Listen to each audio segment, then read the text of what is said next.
Hey y'all, Heidi here. Today I'm going to be demonstrating how to use my Kiku Temari Mandala design with the Glowforge to make this Temari craft tray.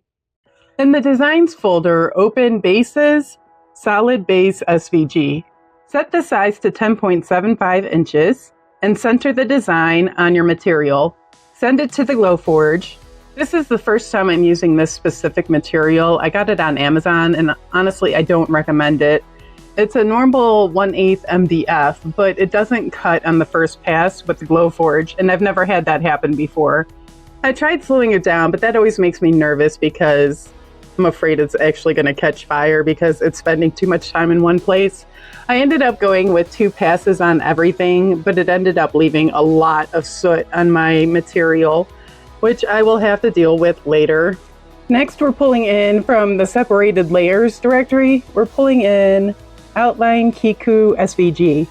Increase the size to 10.75 inches. Center the design on your material and send it to your Glowforge.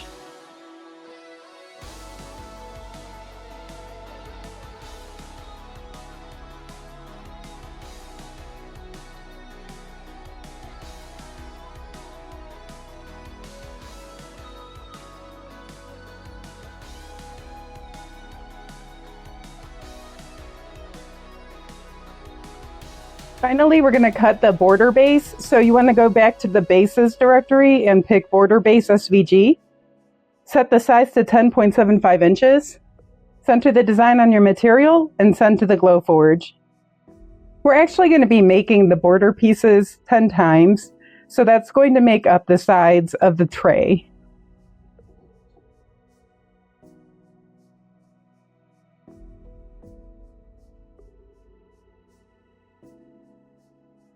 I'm going to use isopropyl alcohol wipes to clean up the charred edges on my designs.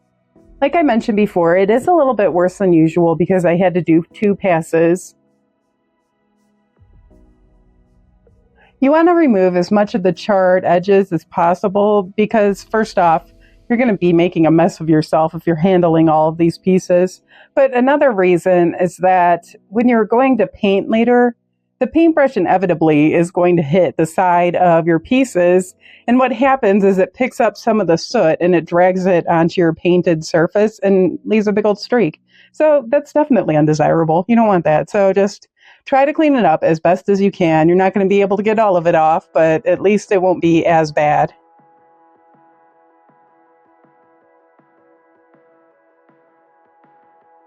After you're done cleaning up all the pieces, you're going to want to start putting it together. I'm using a strong grip sticky mat to put together the design. I like using the sticky mat while doing the paint and the resin. This way I don't have to hold the pieces and they'll stay in place while I'm applying the paint and the resin.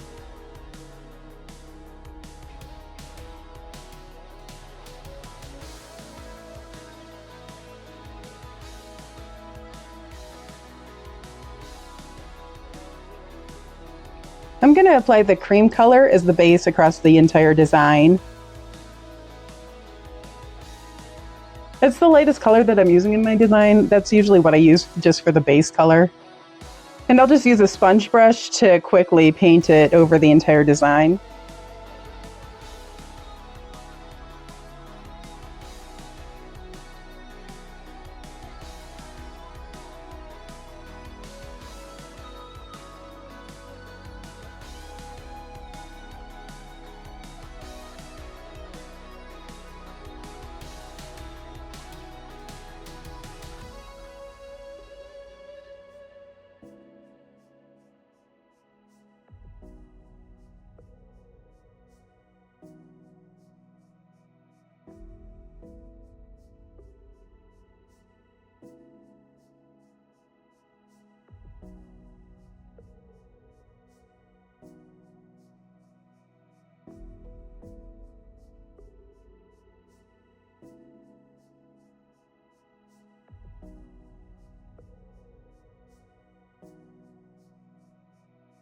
The smallest triangular pieces plus the middle center piece are going to be the cream color.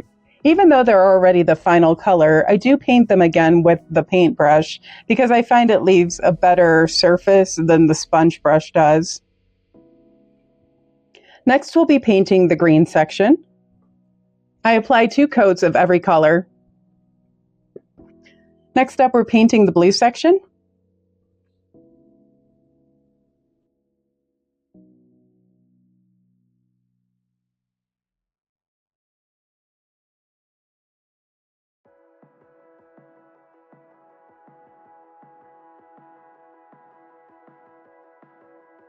Now we're painting the yellow section.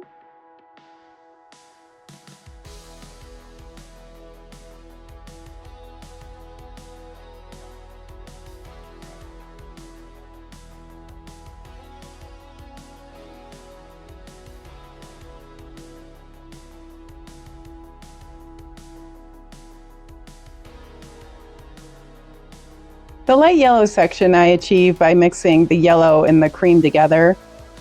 I like to make those inside colors slightly different for a little variety, but you can definitely paint them all the same color.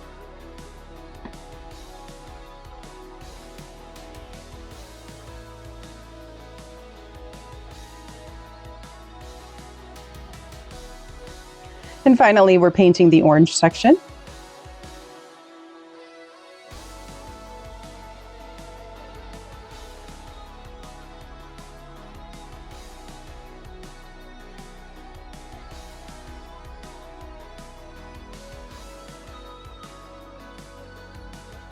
Once your paint is dried, we can go ahead and start applying the liquid glass. I use a squeeze bottle and a toothpick. You want to apply a thin layer around the edge of the project and then flood the center. You don't want to put too much on there because it can overflow and then it'll go over the sides of your piece.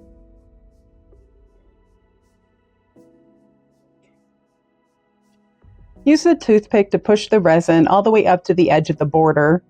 Be surprised how easy it is to miss a section, and it is noticeable in your final product.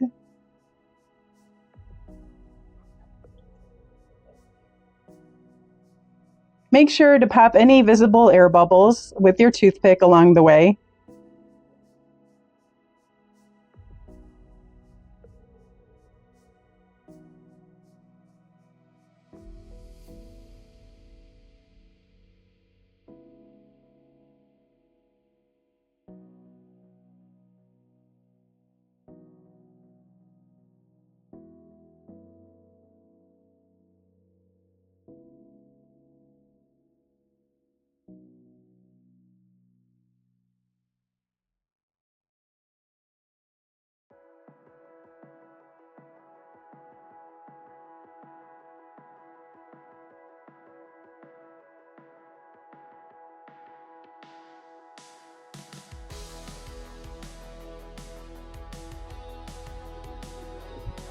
Once the resin has been applied to all the pieces, I like to wait 24 hours.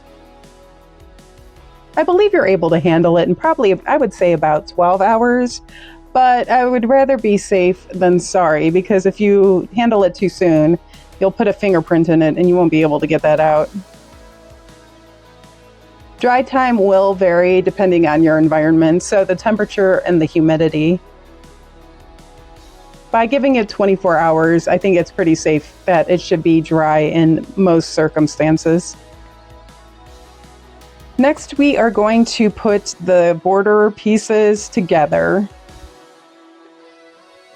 I'm using Barely art glue here. I was hoping to use Gorilla Glue, but I couldn't find mine. So I went with what I had, and this did work surprisingly well. So, I'm not too mad about it. You want to spread an even coat around the entire circle and then put the next layer on top. I did kind of wiggle it around to make sure that the glue came into contact on all parts of both sides of the pieces.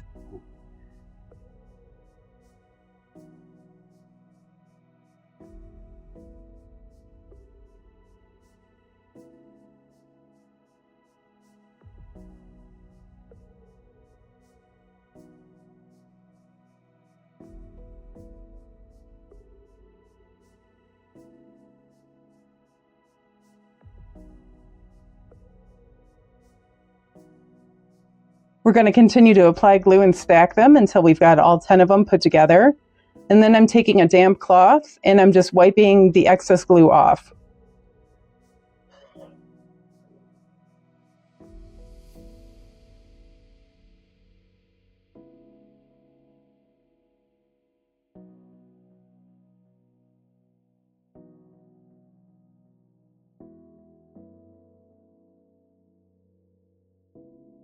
Finally, I'm just putting a board over the top and putting some weighted books on top of that.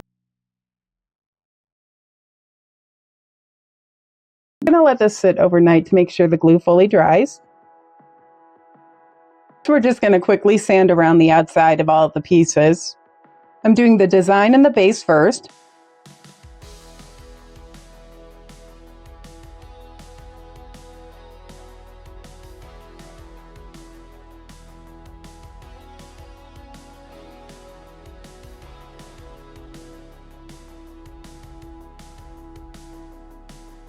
And then I'm sanding the border piece, which is the 10 pieces glued together.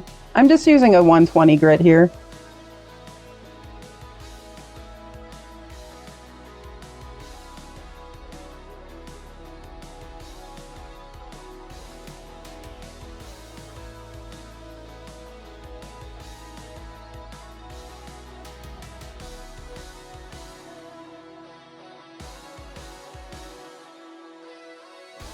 After that, we can apply the gray paint to the base.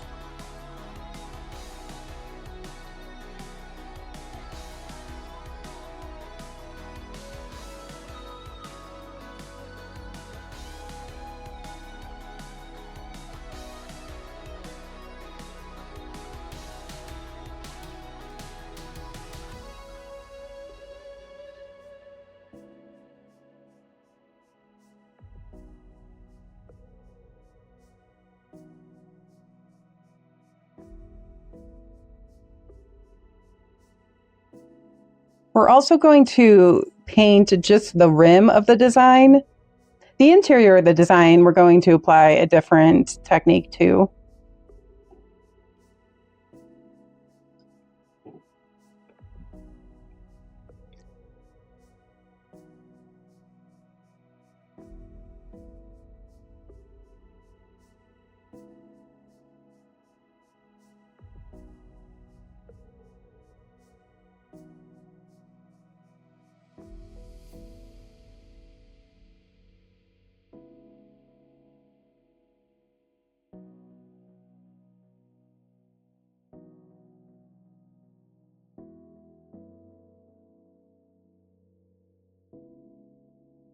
We're going to be using embossing powder. I don't want to do it all the way to the edge because then it will make it hard for the pieces to be glued together. So that's why I painted just the rim of it in gray. We're going to apply tape around the edge of it so that we can apply the embossing glue without it getting onto that area.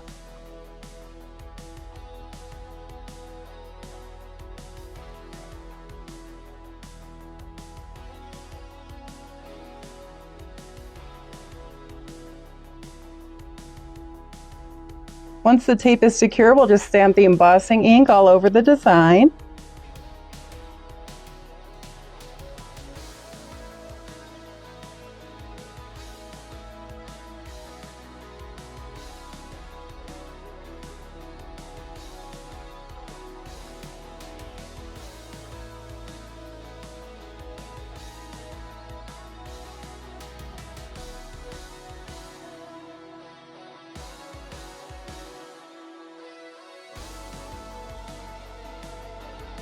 And then we'll start applying the embossing powder.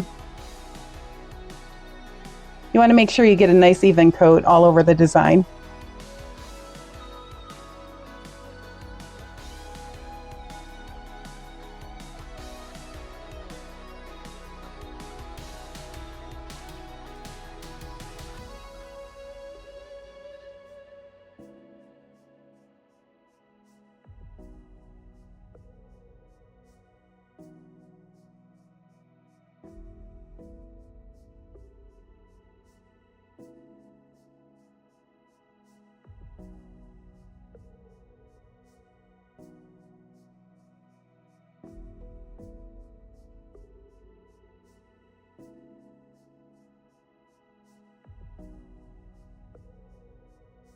Next, we'll be using the heating gun to melt the embossing powder.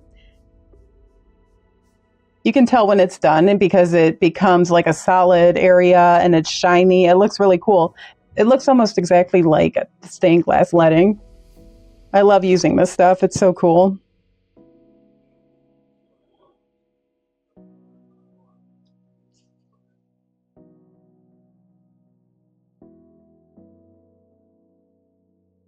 I'm going to take the base and my 77 spray out to the garage, and I'm just going to spray a generous coat on here, and then I'll bring it back up and we can put together the design.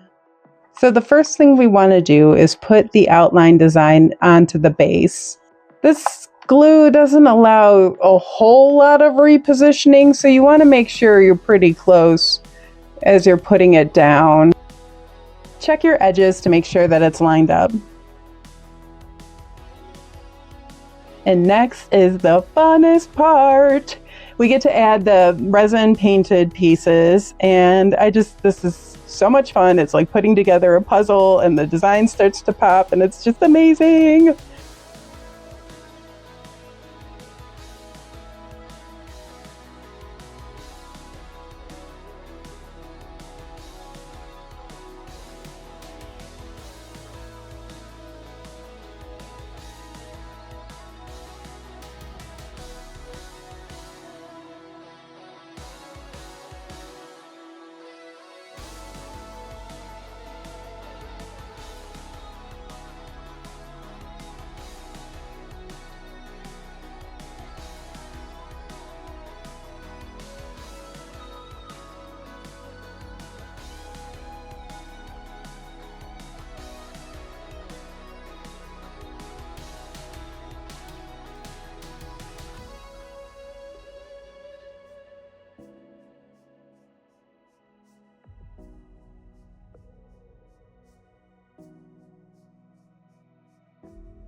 And there she is. Isn't she beautiful?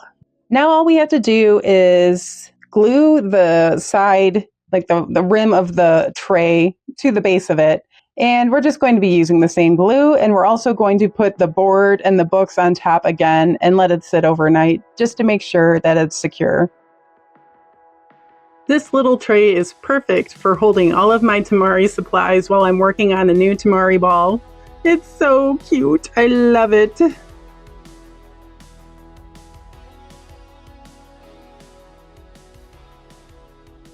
Thank you so much for joining me today. We'll see you in the next project.